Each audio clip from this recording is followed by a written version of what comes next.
अभी हम मलारी के पास हैं। ये सामने मलारी गांव है। ये नीचे आपको एक नदी दिख रही होगी, धौली गंगा। और ये सामने जो सड़क जा रही है ये सीधे तिब्बत मार्ग के लिए, जो नीति बॉर्डर है। सामने माँ हीरामणि का मंदिर है।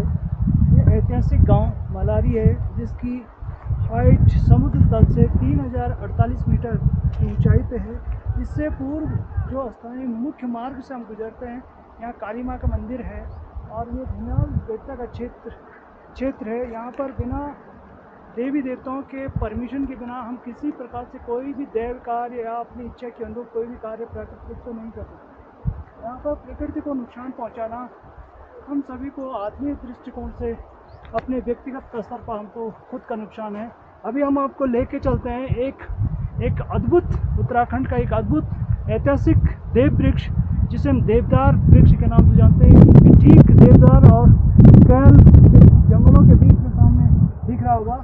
यहाँ पे थोड़ा सा कम दिख रहा है। अभी हम आपको नज़दीक लेके जाएंगे तो आपको पूरा का पूरा बृहद रूप उस वृक्ष का दिखाएंगे, जिससे हम एक अद्भुत, एक दैवीय शक्ति के रूप में इस आराध्य देव के पास है, जो कि इस जंगल में एक इस प्रकार से प्राकृतिक अवस्था को अपनी ओर आकर्षित कर रही है।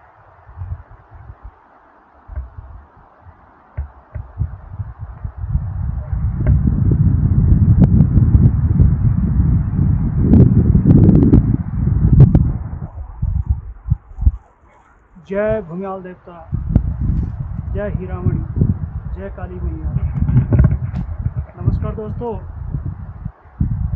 देवभूमि में अमूमन प्रकृति का एक सुरम्य अवस्था हमको अपने नज़रों के सामने देखने को मिलता है।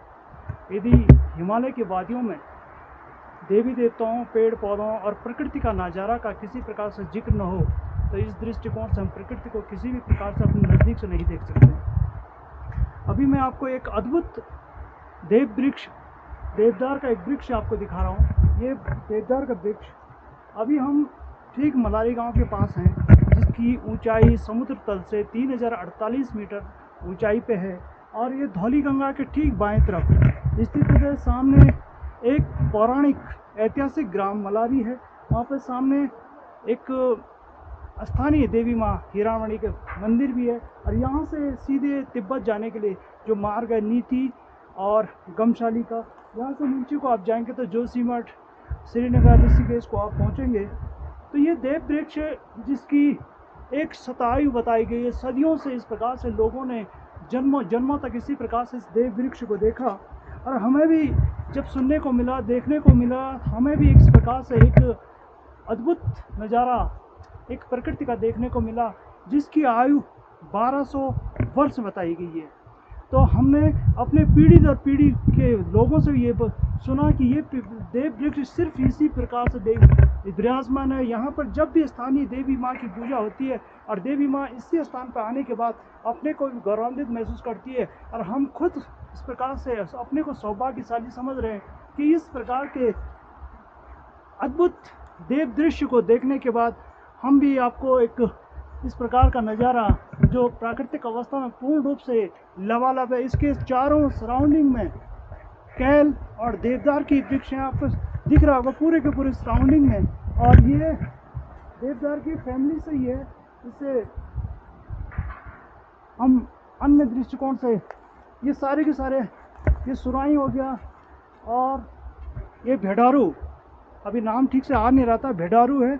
और ये छोटा सा देव वृक्ष, ये देवदार भी है। और इसका एक बृहद रूप, जिसमें असंख्य प्रकार के हर वर्ष लाखों प्रकार के सीड्स झड़ते होंगे और ये आसपास जर्मिनेट हुए, ये सारे के सारे इसी के ये बीज से गिरे हुए पौधे हैं और ये पेड़ बन चुके हैं। अब गांव से इस प्रकार से ये वृक्ष बहुत छोटे स्तर पर दिखता है, क्योंकि इसका विशालकाय रूप अब छोटे छोटे पौधों ने भी ले लिया। अब ये अपने में इस प्रकार से गवर्नमेंट महसूस करता है कि मेरी फैमिली इतनी बढ़ चुकी है और लोगों तक भी इस प्रकार से एक अद्भुतता पहुंच रही है, जिससे कि हम सभी लोगों को एक गौरवान्वित महसूस हो रहा। पूरे उत्तराखंड में एक ही वृक्ष, एक देव वृक्ष, जिसकी आयु 1200 वर्ष बताई गई है। तो आप सभी लोगों को इस प्रकार से एक देव वृक्ष का दर्शन करवाने के बाद मुझे भी ऐसा अनुभूति हो रहा है कि इतनी ऊंचाई पे आने के बाद, इतनी सात्विक, इतनी धार्मिकता इतनी आत्मविश्वास के साथ इस प्रकार से इसको देखने और इसको छूने का भी अवसर प्राप्त हुआ।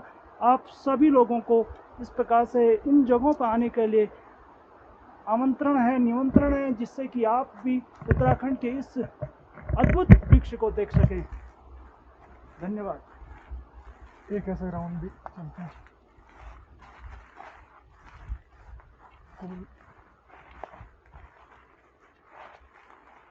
वहाँ से नहीं लेना, हमको इधर से लेना चाहिए, इधर से इसको यहाँ से ऐसे नीचे से आ जाए।